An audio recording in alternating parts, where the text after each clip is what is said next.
Dear student, today we will discuss about the political thinker T.H. Green. T.H. Green is a idealistic political thinker. Uh, so he is an important political thinker for idealistic approach, and he is the founder of British idealistic ideology. वह जो है actually जो Britain में जो आदर्शवाद या idealism का जो origin होता है, तो वह जो है वहाँ के ऑक्सफोर्ड यूनिवर्सिटी के प्रांगण में या ऑक्सफोर्ड यूनिवर्सिटी में ही होता है।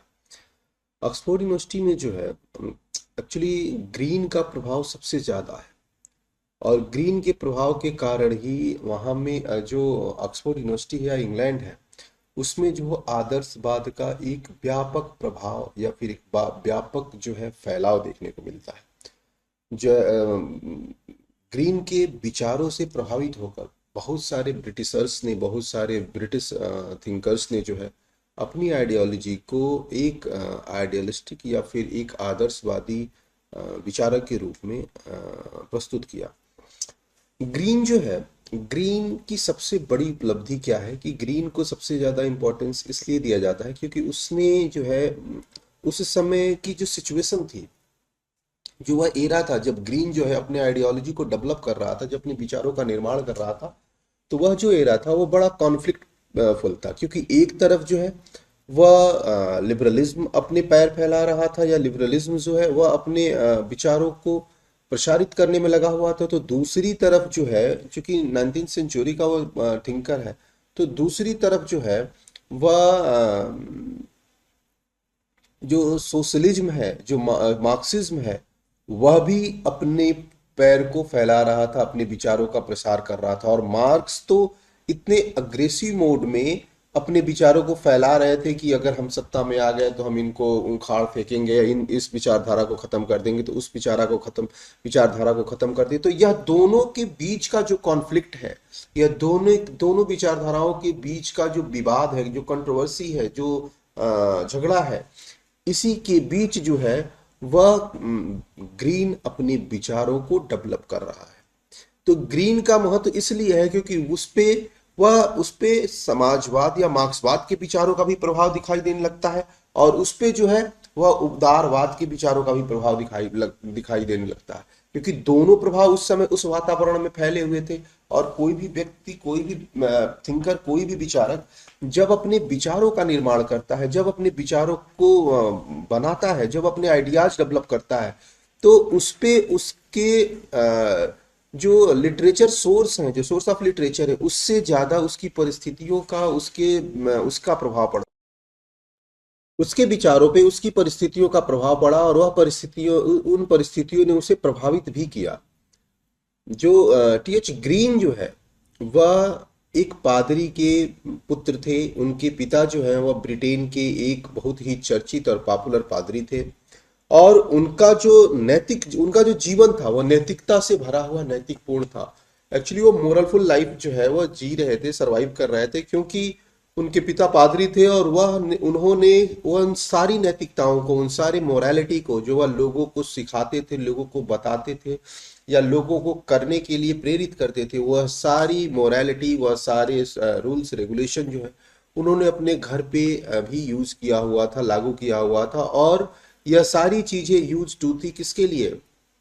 टी.एच. ग्रीन के लिए। टी.एच. ग्रीन जो है वह एक होनहार, बहुत ही पढ़ने में तेज, या कह सकते मोर ब्रिलियंट एक एक्स्ट्रा ऑर्डिनरी स्टूडेंट की तरह थे। हालांकि 14 साल की उम्र तक वह घर पे ही उनकी शिक्षा दीक्षा हुई, मम्मी पापा के हाथ से ही मम्मी पापा द्वारा ही वो पढ़ाया गया था।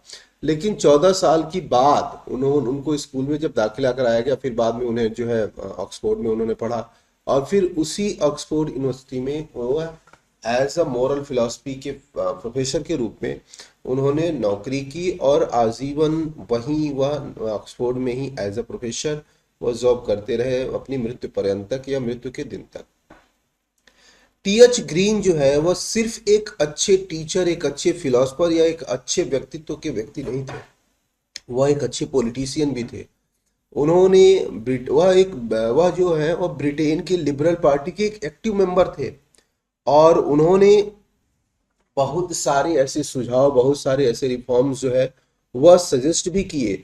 उन्होंने उनका जो उनकी जो आइडियाज थे, उनके जो विचार थे, वह शराबबंदी के पक्ष में थे या मद्य निषेध के पक्ष में थे। वह जो है वह यह अपेक्षा करते थे कि सरकार को जो है शराबियों को शराब पीने से रोकना चाहिए, क्योंकि जो शराबी हैं, जो शराब पीने वाले लोग हैं, ग्रीन जो है वह एक बेहतर शिक्षक या फिर एक अच्छे फिलोसफर के साथ साथ वह जो है उन्होंने मद निषेध का विरोध, पुरजोर विरोध किया और यह कहा कि शराब पे सरकार द्वारा शराब को प्रतिबंधित कर देना चाहिए और सरकार को हर संभव यह प्रयास करना चाहिए कि ज्यादा से ज्यादा जो नशेड़ी हैं, जो नशा करने वाले लोग हैं, जो शराबी हैं, इनकी संख्या जो है कम की जाए और सरकार को इसमें हस्तक्षेप करना चाहिए। ग्रीन जो है एक आइडियल सोसाइटी को फॉर्म करना चाहते थे, एक आइडियल स्टेट को फॉर्म करना चाहते थे। और ग्रीन का जो आदर्शवाद है, जी ग्रीन का जो आदर्शवाद है वह जर्मन आदर्शवाद की तरह है। इस तरह जब जर्मन आदर्शवाद की शब्द आता है तो इसका मतलब है कि वह रूसों के विचारों से प्रभावित थे। हालांकि वो जो ग्रीक आइडियलिस्टिक थे उनसे भी प्रभावित थे। ग्रीक आइडियलिस्टिक मतलब वह प्लेटो से भी प्रभावित थे, वह अरस्तु से भी प्रभावित थे, वह प्लेटो और अरस्तु के विचारों से भी प्रभावित थे। उसके साथ साथ वह जो है रूसों से भी प्रभावित थे। रूसों से वह सबसे ज्यादा प्रभावित थे और यह ग्रीन के आदर्शवादी होने का जो सबसे बड़ा कारण था, या आदर्शवादी विचारों का जो सबसे बड़ा कारण था, वह रूसों के विचारों से ही था। उन्होंने रूसों की तरह ही समान इच्छा की संकल्पना भी दी, लेकिन दोनों के उद्देश्य अलग अलग थे, दोनों के मेथड अलग अलग थे, लेकिन संकल्पनाएं, जो कॉन्सेप्ट था, वह दोनों का जनरल विल के मामले में दोनों का कॉन्सेप्ट लगभग सेम था। उसके बाद वह जो है अपनी परिस्थितियों से भी सीखे, उनपे उनके माहौल का भी असर था, जिस माहौल से वो थे, उनका जो घर था, जो परिवार था, उनके पिता का जो माहौल था, उनके पिताजी के जो संस्कार थे, उनके पिताजी के का जो एज अ पादरी जो उनके रूल्स और रेगुलेशन थे, उन सारी नैतिकताओं का उन पे प्रभाव था। दूसरा, उनके विषय का भी उन पे प्रभाव था। उनके विषय का प्रभाव मतलब वह एक दर्शन के, वह एक मोरल फिलॉसफी के, वह एक नैतिक दर्शन के प्रोफेसर थे और नैतिकता उनमें कूट कूट के भरी थी और चाहते थे कि नैतिकता जो है लोगों का आधार बने, लोग जो है वो नैतिक बने, लोग जो है नैतिकता के कारण, नैतिकता के आधार पे ही अपने विचारों का निर्माण करें। वह जर्मन आदर्शवाद से इतना ज्यादा प्रभावित था कि वह जो है लोगों को, हालांकि ग्रीन ने जर्मन आदर्शवाद को या जर्मन आइडियलिज्म को ब्रिटिश आइडियलिज्म में कन्वर्ट कर दिया था, क्योंकि जर्मन आइडियलिज्म जर्मन की परिस्थितियों के आधार पे था और जो ब्रिटिश आइडियलिज्म है वो ब्रिटेन की परिस्थितियों के आधार पे निर्मित था। तो यहाँ की सिचुएशन और वहाँ की सिचुएशन में फर्क होने के कारण दोनों जगह के आइडियोलॉजी में भी फर्क था। वह जो है प्लेटो और हॉब्स के उस मोरालिटी रिलेटेड पॉलिटिक्स से ज्यादा प्रभावित था। उनका यह मानना था कि यह जो पॉलिटिक्स है उसमें स्टेट जो है, मानव जो है वह स्टेट के या सोसाइटी के जो है रूल्स और रेगुलेशन और मॉरलिटी, मोरल लॉ का जो है फॉलो करता है और मोरल लॉ से ही वह पूरी तरह से गवर्न होता है। इसी तरह जो रूसो है, रूसो का भी जो मोरल लिबर्टी थी, जो मोरल या फिर नैतिक स्वतंत्रता थी, वह नैतिक स्वतंत्रता से भी बहुत प्रभावित था। ग्रीन जो है वह जब वह अपने विचारों का निर्माण कर रहे थे तो ग्रीन पे मिल का भी प्रभाव था। ग्रीन जो है मिल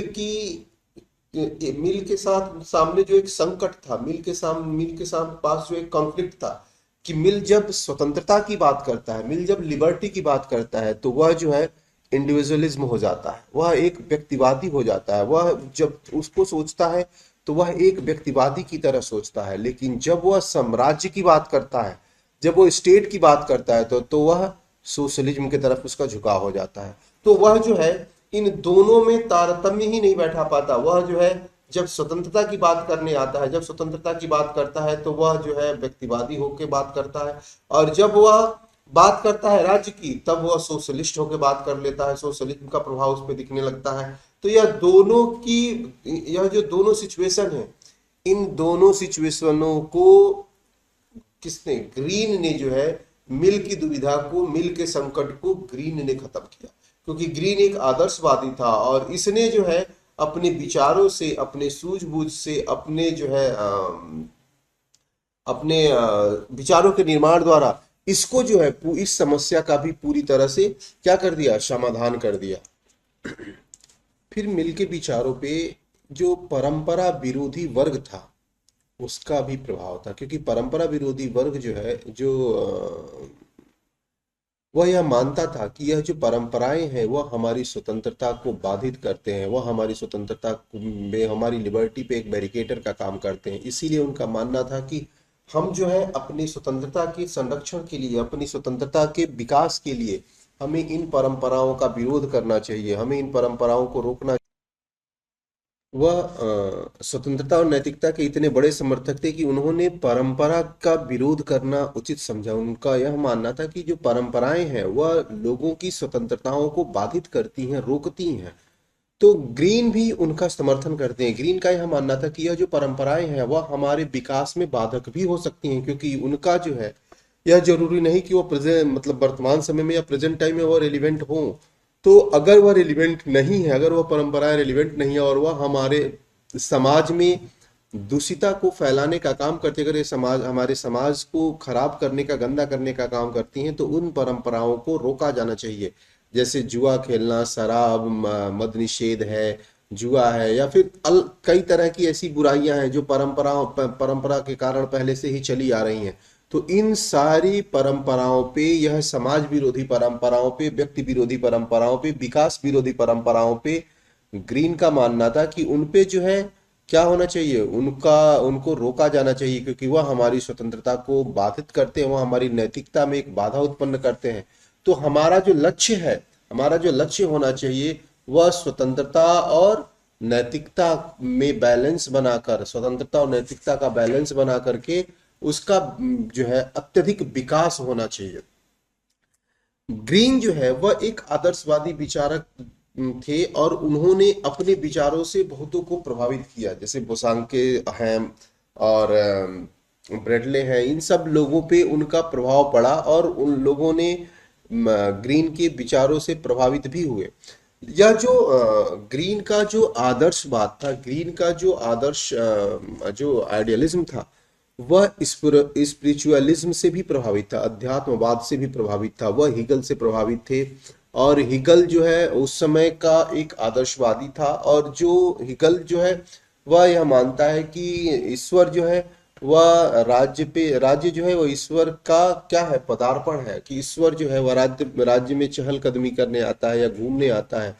तो यह हिगल का जो विचार था, हिगल की जो आइडिया थी, उससे भी जो ग्रीन जो है वो प्रभावित थे। और ग्रीन का यह मानना था, ग्रीन का यह विचार था कि नैतिकता जो है किसी भी राज्य का आधार है, और जब तक नैतिकता है तभी तक राज्य का अस्तित्व आता है। राज्य के अस्तित्व को बनाए रखने के लिए, समाज के अस्तित्व को बनाए रखने के लिए, उसमें जो है तारतम्यता बनाए रखने के लिए, उसको जीवंत रखने के लिए क्या है, नैतिकता आवश्यक है। राज्य तभी तक जीवंत है जब तक लोग नैतिक हैं, या नैतिकता उसका आधार है, क्योंकि जब तक लोग नैतिक हैं तभी तक राज्य में किसी तरह का कोई विरोध नहीं है।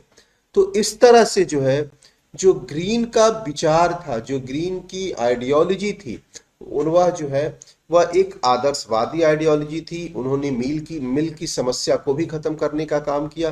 उनके विचारों पे हम प्लेटो और अरस्तु के भी विचारों का प्रभाव देखते हैं। उनके ऊपर हम जो है रूसो के विचारों का भी प्रभाव देखते हैं। उनके ऊपर हम जर्मन जो है आदर्शवाद का भी प्रभाव देखते हैं। उनके ऊपर हम परंपरावादी, जो परंपरा विरोधी लोग हैं, उनका भी प्रभाव देखते हैं।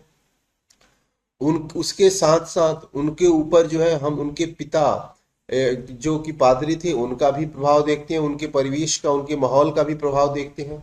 तो इस तरह जब हम ग्रीन की बात करते हैं तो ग्रीन जो है एक पाश्चात्य राजनीतिक चिंतन में, एक ब्रिटिश राजनीतिक चिंतन में, एक अंग्रेजी राजनीतिक चिंतन के, या फिर यह कह सकते हैं कि पॉलिटिकल फिलॉसफी के एक जो है इम्पोर्टेंट थिंकर हैं, और जिन्होंने बहुत कुछ राजनीति को बहुत कुछ दिया है, राजनीति शास्त्र को, अपने दर्शन को, राजनीतिक दर्शन को बहुत कुछ दिया है।